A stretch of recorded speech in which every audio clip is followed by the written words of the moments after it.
Hello friends, today we will discuss the third chapter of 11th class from Hornbill book, that is Discovering Truth, the saga continues by A.R. Williams. Let's start.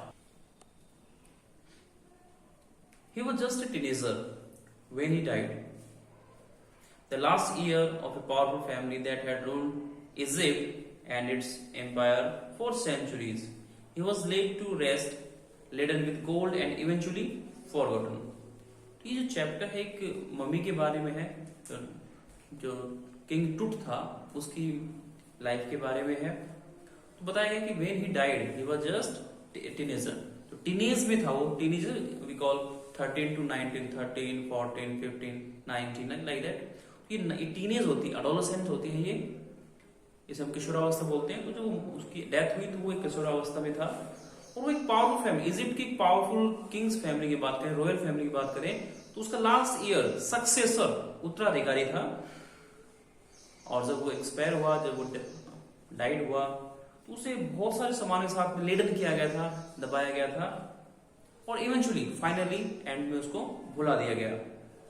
Since the discovery of his tomb in 1922, the modern world had speculated about what happened to him, with murder being the most extreme possibility. और जब उसकी Tom को, उसकी mummy को, आप समझते हैं mummy जो प्रिजर्व डेड बॉडी होती है इजिप्ट में, उसे मम्मी बोलते हैं। तो जब इस मम्मी को डिस्कवर किया गया 1922 के अंदर, तो मॉडर्न वर्ल्ड ने स्पेकुलेट किया, गैस किया अबाउट हिज डेथ, की हाउ ही वाज किल्ड और died, murder, whatever.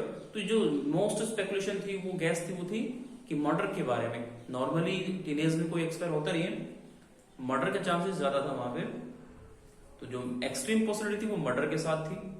Now living his Tom for the first time in almost 80 years, और डिस्कवरी के ऑलमोस्ट 80 ईयर्स आफ्टर, 80 साल के बाद में उसे अपनी टॉम से फिर से निकाला गया।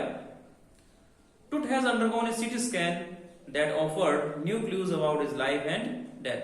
टूट की इस मम्मी को सीटी स्कैन किया गया, और ये फर्स्ट डेड बॉडी थी, फर्स्ट मम्मी कहिए इसको, ताकि हम उसके डेथ के बारे में क्लूज, जो हिंट्स हैं, उनके बारे में पता लगा सके। इस बॉडी को सीटी स्कैन किया गया about his life and death and provide precise data for an accurate forensic reconstruction of the boys king. तो स्कैन करने का जो पर्पज था, जो एम था, वो ये था कि ताकि इससे हम फोरेंसिक रिकंस्ट्रक्शन कर सकें। Forensic is a field of science connected with the crime और डेड बॉडी में भी। तो क्राइम से रिलेटेड जो भी चीजें होती है, डेड बॉडी है या वेपन, उससे संबंधित जो साइंस होती है उसे फोरेंसिक साइंस बोलते हैं। मॉडर्न वर्ल्ड में इसे काफी रिक्वायरमेंट रहती है, और ये केसेस को सोल्व करने में बहुत इंपॉर्टेंट है। तो ये फोरेंसिक वाले डेड बॉडी से जो स्केलेटन मिलता है, स्कल में, उसी से एक वर्चुअल बॉडी बना सकते हैं, कंस्ट्रक्शन कर सकते हैं। और ये बहुत सारी चीजों के बारे में एक्यूरेट, प्रिसाइज, ब्रीफ और एक्यूरेट डेटा प्रोवाइड कर सकता है। तो यहाँ जो मम्मी की बात करें, मम्मी किसकी है? एक इजिप्ट के फेरो एक टाइटल नेम होता है। जो इजिप्ट के किंग होते थे वो फेरो नाम की टाइटल लिया करते थे, एक उपाधि धारण करते थे। और ये बॉयिश को टीनेज में एक्सपायर हुआ है, तो इसको बॉयिश कह दिया गया है। तो बॉयिश फेरो है, उसके जीवन के बारे में, उसकी मौत के बारे में कुछ एक डेटा निकाले जा सके, इसलिए उसका सीटी स्कैन किया गया। और जब सीटी स्कैन करना था, तो किस तरह की सर्कमस्टेंसेस बनती है? An angry wind stirred up ghostly dust devils as King Tut was taken from his resting place in the ancient Egyptian cemetery known as the Valley of the King. तो जब उसे उस वैली ऑफ द किंग, जहां उन्हें बरी किया गया था, दफनाया गया था, वहां से निकाला गया, तो एंग्री विंड स्टिर करती है, वहां पे डस्ट स्टॉर्म आ जाते हैं, धूल भरी आंधी आती है, और वो एक शेप ले लेती है, जैसे घोंसली शेप ले लिया, एक भूत की तरह की शेप ले ली। वहां पे एक फेयरफुल सा एटमॉस्फेयर हो गया। When he was taken out from his resting place, जो टॉम थी, जहां पे उसको लेडन किया गया था, दफनाया गया था, बरी किया गया, वहां से उसको निकाला गया था। तो ये इजिप्शियन सिमेट्री है, इजिप्ट के लोगों की सिमेट्री है। सिमेट्री यहाँ पे डेड बॉडीज रखी जाती है, कब्रगाह कह सकते हो आप, ग्रेवयार्ड कह सकते हैं। Dark bellied cloud had scurried across the desert sky all day and now were veiling the stars in cascade gray. तो जो डार्क बेलिड, भारी भरकम जो डार्क क्लाउड्स थे, काले बादल थे, वो स्कर्डेड करते हैं। स्कर्डेड मूव फास्ट, तेजी से चलते हैं। ये फोर्स बाय विंड, जो हवा का प्रेशर होता है, तो उसके साथ तेजी से बहते हैं। तो पूरे दिन ये जो क्लाउड्स थे वो स्कर्ट करते रहे, मूव करते रहे, फास्ट चलते रहे, बहते रहे वहां पे। और शाम होते होते उन्होंने एक क्लाउड का फॉर्म हो गया, एक पाल सा, एक कवरिंग से तैयार हो गई, और उन्होंने स्टार्स को, जो स्टार्स हैं जो आपके, उनको कवर कर लिया, यानी कोई भी स्टार वहां विजिबल नहीं था क्योंकि क्लाउडी था, यहाँ पे ओवरकास्ट कंडीशन थी। और जो बादलों का रंग है वो कास्केड ग्रे दिखाया गया है, grey edge of like the what we call coffin, कि कॉफिन का जो ग्रे कलर होता है, डार्क ग्रे कलर होता है, उस तरह का कलर वहां पे था उनका। इट वॉज 6 PM ऑन 5 जनवरी 2005। तो ये एक्यूरेट टाइमिंग है, 6 PM on January 5, 2005। The world's most famous mummy glided head first into a CT scanner brought here to probe the lingering medical mysteries of this little understood young ruler who died more than 3,300 years ago. तो ये जो CT scan वहां पे लाया गया था, उसके अंदर उसको ग्लिड किया गया, मूव किया गया हेड फर्स्ट, सर की तरफ से उसको स्कैनर में डाला गया, ताकि जो लिंजरिंग मेडिकल मिस्ट्री है, जो काफी समय से पेंडिंग है, सस्पेंडेड जो मिस्ट्रीज हैं, जो रहस्य हैं, उनको प्रोब किया जा सके, उनको इंक्वायर किया जा सके।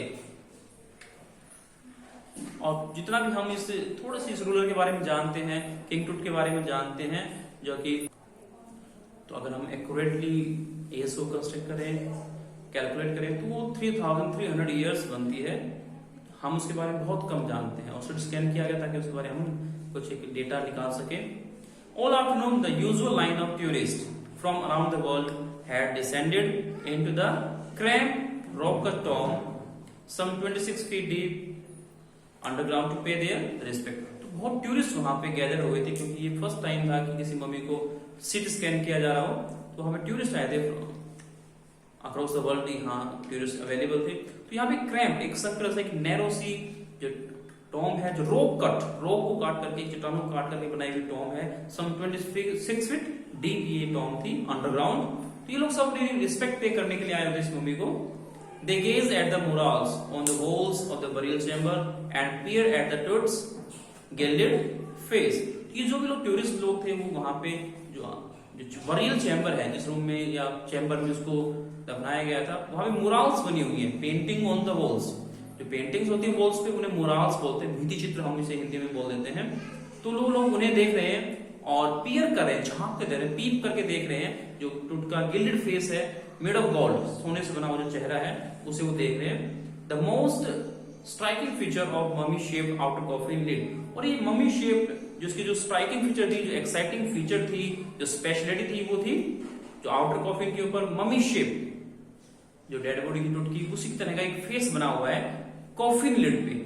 जो ताबूक है, जिस बॉक्स में डेड बॉडी को रखा गया है, उसके ऊपर एक आइकॉनिक फिगर बनी हुई है किंग टूट की। Some visitor read from guide books in a whisper. और कुछ जो टूरिस्ट आए थे वो गाइड बुक से पढ़ रहे थे टूट के बारे में, और हल्की सी विस्परिंग, स्लाइट वॉइस में कानाफूसी कर रहे थे। Others stood silently perhaps pondering Tut's untimely death in his late teens. कुछ एक लोग तो साइलेंट थे और गहराई से पॉन्डरिंग, डीपली थिंकिंग, मेडिटेशन कर रहे थे, सोच रहे थे कि किंग टूट की अनटाइमली डेथ, समय से पहले मौत, टीनेज में वो मौत कैसे हुई होगी। और wondering with shiver if the pharaohs curse. और कुछ एक जो टिमिड लोग थे, जो डरपोक लोग थे, वो सोच रहे थे कि अगर, और वो शिवरिंग कर रहे हैं, एक बार ट्रेम्बलिंग कर रहे हैं, कांप रहे हैं कि कहीं फेरो का कर्स लग गया। तो कर्स होते हैं, अभिशाप होते हैं, और ऐसा अक्सर लिखा जाता है जो टॉम के बाहर, ताकि लोग उसको डिस्टर्ब ना करें। तो इन्हें डर है कि कहीं फेरो का कर्स लग गया, कोई एपिडेमिक आ गई, कोई बीमारियां फैल गई, तो डेथ और मिसफॉर्चून, दुर्भाग्य आ गया। तो those who disturb him was real true. तो जो भी कर्स लिखा जाता है टॉम के बाहर, अगर वो ट्रू हुआ और वास्तव में कुछ बीमारियां या मिसफॉर्चून या एपिडेमिक फैली, तो क्या होगा। The mummy is in very bad condition because of what Carter did in 1920s। तो कार्टर, जिसने इसको डिस्कवर किया, टूट की जो मम्मी थी उसको डिस्कवर किया था, तो उसने जो भी किया 1920s में, उसके कारण जो बॉडी की शेप थी वो काफी डिस्टॉर्ट हो गई, खराब हो गई थी, बैड कंडीशन में थी। सिड जही आवाज, secretary general of Egypt supreme council of antiquities. जही आवाज जो कि इजिप्ट का सुप्रीम काउंसिल ऑफ एंटिक्विटी का सेक्रेटरी है, उसने ये ड्रामा वहां पे अटर की है, कही है। As he lean over the body for a first long first low, क्योंकि जब 80 इयर्स आफ्टर 2005 की बात करें तो उसे दोबारा निकाला गया था, तो उसको उसने पहली बार झांक के देखा, लॉन्ग लुक लिया और उसने फील किया कि बॉडी काफी खराब कंडीशन में थी। एंटिक्विटीज होती है ऑफ एंशिएंट थिंग, पुरानी चीजों के बारे में एंटिक्विटीज बोलते हैं इसको। Howard Carter, that is was a British archaeologist who in 1922 discovered Tombstone after years of futile searching। Howard Carter जो कि एक ब्रिटिश आर्कियोलॉजिस्ट था। Archaeologist is a person who studies historical things, ancient things की जो study करता है उसे हम आर्कियोलॉजिस्ट बोल देते हैं।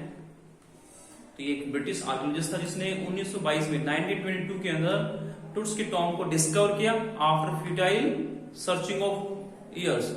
कई सालों तक उसे सर्चिंग की गई, नोबडी वाज सर्टेन, कोई सर्टेन नहीं था कहां पे उसकी मिलेगी, क्योंकि इतने सालों बाद जो अर्थ सरफेस है वो भी सेफ नहीं रहती, डेप्थ या कहीं ना कहीं उसमें हाइट आ जाती है, माउंट्स बन जाते हैं।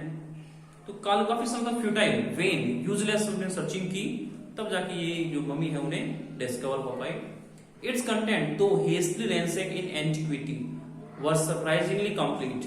हालांकि जो उसका कंटेंट था, जो मटेरियल था, जो ट्रेजर था, जो खजाना उसके पास मिला था किसी भी तरह का था, वो हेस्टली, क्विकली रैंसेक कर लिया गया। रैंसेक क्या होता है? Search,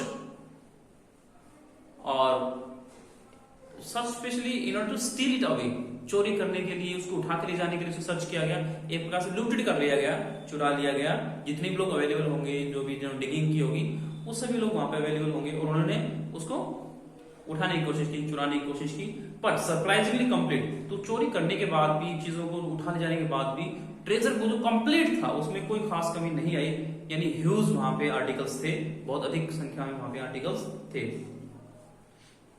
They remain the richest royal collection ever found and have become part of the Pharaoh's legend। तो ये रिचेस्ट रॉयल कलेक्शन था, आज तक जितनी मम्मी मिली है उसमें सबसे ज्यादा रिचेस्ट, सबसे ज्यादा ट्रेजर वाली ये मम्मी थी जो अभी तक मिली है फेरो। और ये फेरो की लीजेंड जो ओल्ड स्टोरी है उसका पार्ट अब बन गया है।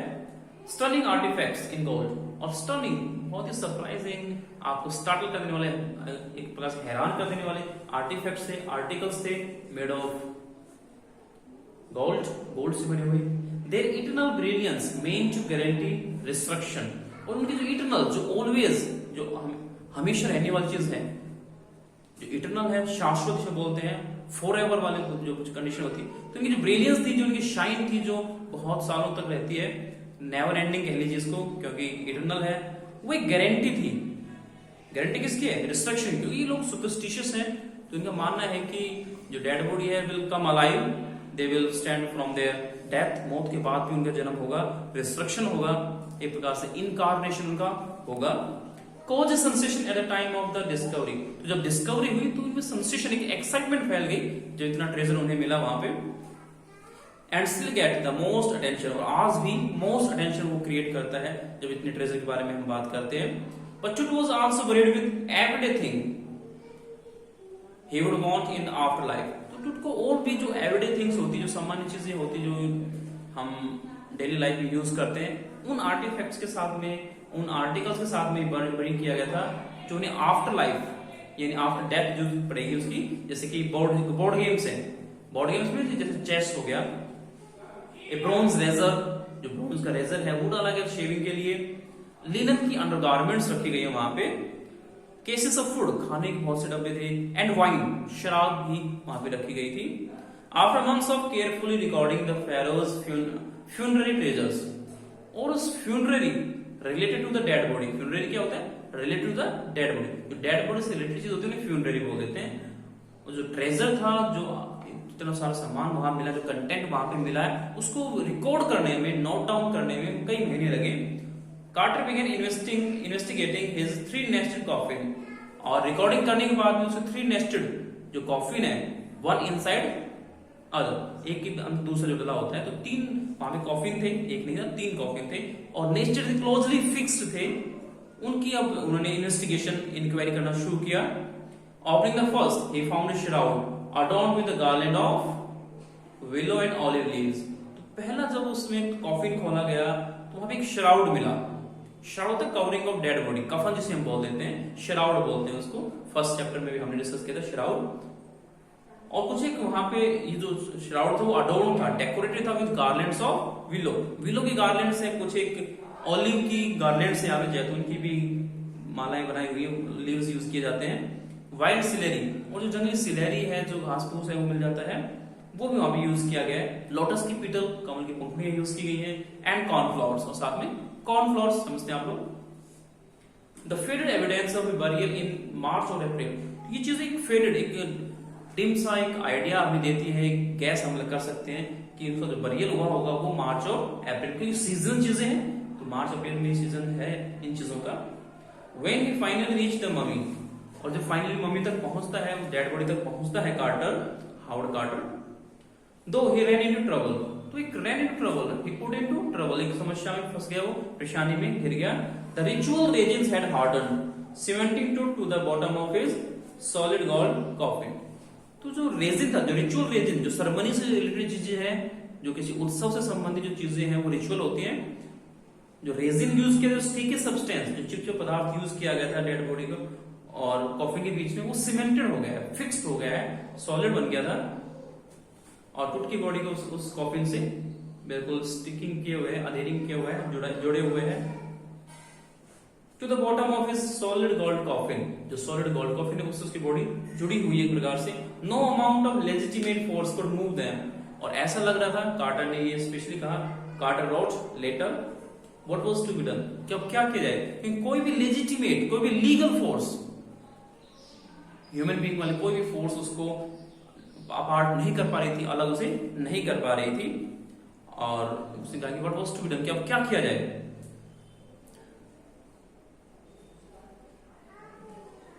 What was to be done? The sun can beat down like a hammer this far south in Egypt. तो वहां पे एक आइडिया लिया गया कि जो सन है वो उनकी हेल्प कर सकता है, क्योंकि वहां पे एक्सट्रीम सनलाइट होती है, इक्वेटर के नजदीक ये कंट्री पड़ती है। Carter tried to use it to loosen the resins, और कार्टर ने इस सनलाइट को यूज किया टू लूजन द रेजिन, ताकि जो रेजिन है वो लूज हो सके, जो रेजिन है, जो स्टिकी सब्सटेंस से चिपका हुआ है बॉडी, जो बॉडी चिपक गई है ताबूक से, कॉफिन से, उसको लूज किया जाए, ढीला उसको किया जा सके।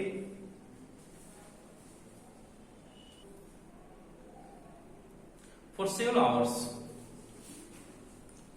he set the mummy outside in blazing sunshine that heated it to 149 degree Fahrenheit. तो यहाँ हम बात कर रहे थे कि सनलाइट काफी ज्यादा होती है, टेम्परेचर ज्यादा होता है, तो उसने ब्लेजिंग, जो बर्निंग सनशाइन है, एक तेज धूप के अंदर उसको रखा ताकि जो रेजिन है वो लूज हो सके, ढीला पड़ सके, और बॉडी को वहां से पिक किया जा सके, उठाया जा सके।